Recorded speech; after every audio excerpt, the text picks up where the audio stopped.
आज हम सीखेंगे पूर्णांकों का गुणन।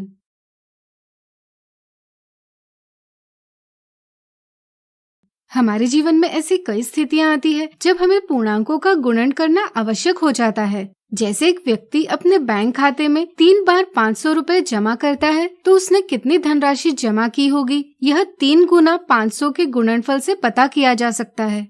इसी तरह अगर वह अपने खाते से 3 बार 200 रुपए निकालता है तो निकाली गई धनराशि 3 गुना ऋण 200 के गुणनफल से पता की जा सकती है। ऐसी स्थिति में हमें पूर्णांकों के गुणन की समझ होना आवश्यक है। आइए पूर्णांकों का गुणन एक मजेदार तरीके से सीखें। यहाँ 2 प्रकार के बटन हैं, एक लाल और एक नीला। मान लीजिए लाल बटन का मान 1 है और नीले बटन का मान ऋण 1। इनके उपयोग से चलिए समझते हैं 2 धनात्मक पूर्णांकों यानी पॉजिटिव इंटीजर्स का गुणन। मान लीजिए हम 2 लाल बटन लेकर इनका एक समूह बनाते हैं, तो अब एक समूह का मान होगा 2।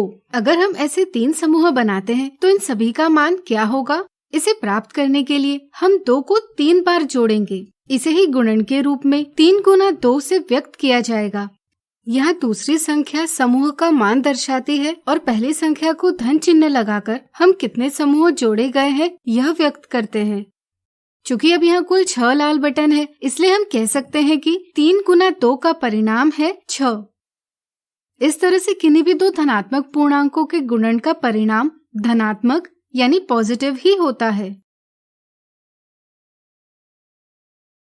अब आइए सीखें 2 ऋणात्मक पूर्णांकों यानी नेगेटिव इंटीजर्स का गुणन कैसे करते हैं। मान लीजिए हम एक लाल बटन और एक नीला बटन लेते हैं तो इनका मान क्या होगा? चूँकि एक धन ऋण 1 बराबर 0 होता है, इसलिए एक लाल और एक नीले बटन का कुल मान 0 होता है।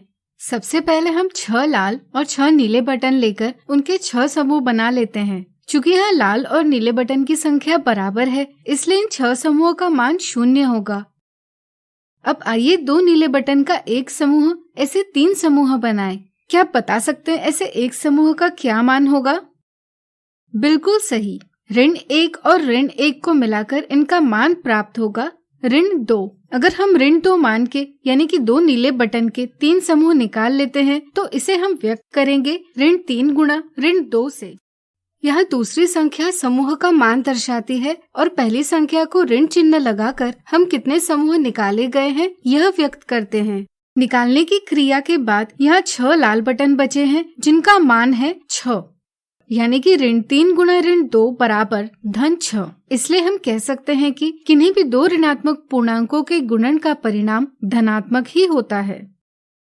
इसे आप दिए प्रतिरूप से भी समझ सकते हो। जैसा कि आप देख सकते हैं यहाँ पहली संख्या वैसे के वैसे रखी है, लेकिन दूसरी संख्या 1 से कम होती जा रही है। इसके कारण परिणाम 3 से बढ़ रहा है। जैसे ऋण 9 में 3 जोड़ने पर ऋण 6, ऋण 6 में 3 जोड़ने पर ऋण 3, ऋण 3 में 3 जोड़ने पर 0 प्राप्त होता है। इसी क्रम को आगे बढ़ाते हुए 0 में 3 जोड़कर 3, 3 में 3 जोड़कर 6 और 6 में 3 जोड़कर संख्या 9 प्राप्त होती है। इससे भी आप समझ सकते हैं कि किन्हीं भी 2 ऋणात्मक पूर्णांकों के गुणन का परिणाम धनात्मक ही होता है। इसलिए हम कह सकते हैं कि किन्हीं भी 2 समान चिन्ह वाले पूर्णांकों यानी इंटीजर्स का गुणनफल धनात्मक होता है। साधारणतः 2 समान चिन्ह वाले 2 पूर्णांकों का गुणनफल प्राप्त करने के लिए हम पूर्णांकों को चिन्ह के बिना गुणा करते हैं और परिणाम को धन चिन्ह लगाते हैं। अब आइए समझते हैं एक धनात्मक पूर्णांक और एक ऋणात्मक पूर्णांक का गुणन कैसे किया जाता है। चलिए इसे 3 गुना ऋण 2 का परिणाम प्राप्त करते हुए समझें। यहाँ दूसरी संख्या है ऋण 2 जो एक समूह का मान व्यक्त करती है, इसलिए हमें 2 नीले बटन का एक समूह बनाना है। चूँकि पहली संख्या 3 है, यानी कि हमें ऐसे 3 समूह को जोड़ना है। जोड़ने पर हमें कुल 6 नीले बटन मिलेंगे जिनका मान होगा ऋण 6। इस तरह से 3 गुना ऋण 2 बराबर ऋण 6। अब यहाँ देखिए, यहाँ लाल और नीली बटन का एक समूह ऐसे 6 समूह है। चूँकि लाल और नीली बटन का मान विपरीत है, इसलिए कुल समूह का मान 0 होगा। जरा सोचिए, इसमें से अगर हम 2 लाल बटनों का एक समूह ऐसे 3 समूह निकाल लेते हैं तो इसे गणित में कैसे व्यक्त करेंगे? सोचिए सोचिए।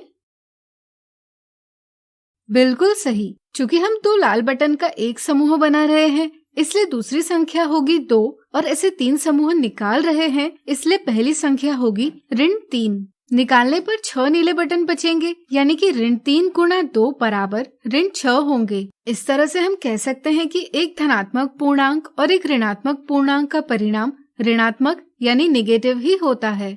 यानी कि असमान चिन्ह वाले दो पूर्णांकों का गुणनफल ऋणात्मक होता है। गुणनफल प्राप्त करने के लिए साधारणतः हम पूर्णांकों को चिन्ह के बिना गुणा करते हैं और परिणाम को ऋण चिन्ह लगाते हैं।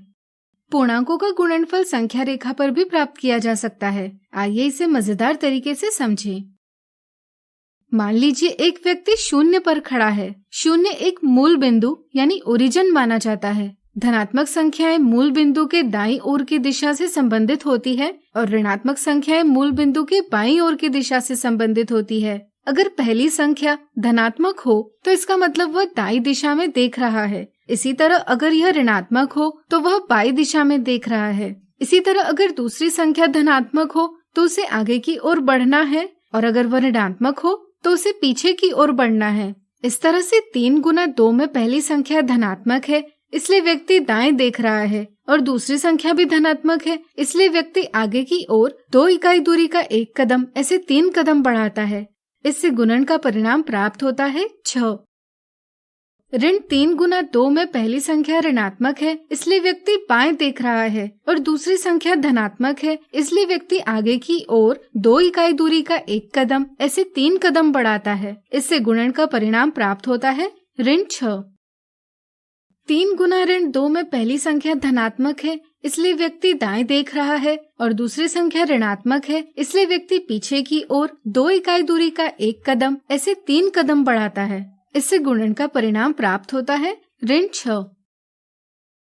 3 गुना 2 में पहली संख्या ऋणात्मक है, इसलिए व्यक्ति बाएं देख रहा है और दूसरी संख्या भी ऋणात्मक है, इसलिए व्यक्ति पीछे की ओर 2 इकाई दूरी का एक कदम ऐसे 3 कदम बढ़ाता है। इससे गुणन का परिणाम प्राप्त होता है 6। आइए इन सभी नियमों को याद करने का एक आसान तरीका देखें। अगर हम गुणन में प्रयुक्त 2 पूर्णांकों के चिन्हों को ढक लेते हैं तो दिखाई देने वाला चिन्ह परिणाम के साथ लगेगा, है ना आसान? तो आज हमने सीखा पूर्णांकों का गुणन। अगले वीडियो में इनसे संबंधित उदाहरण देखेंगे।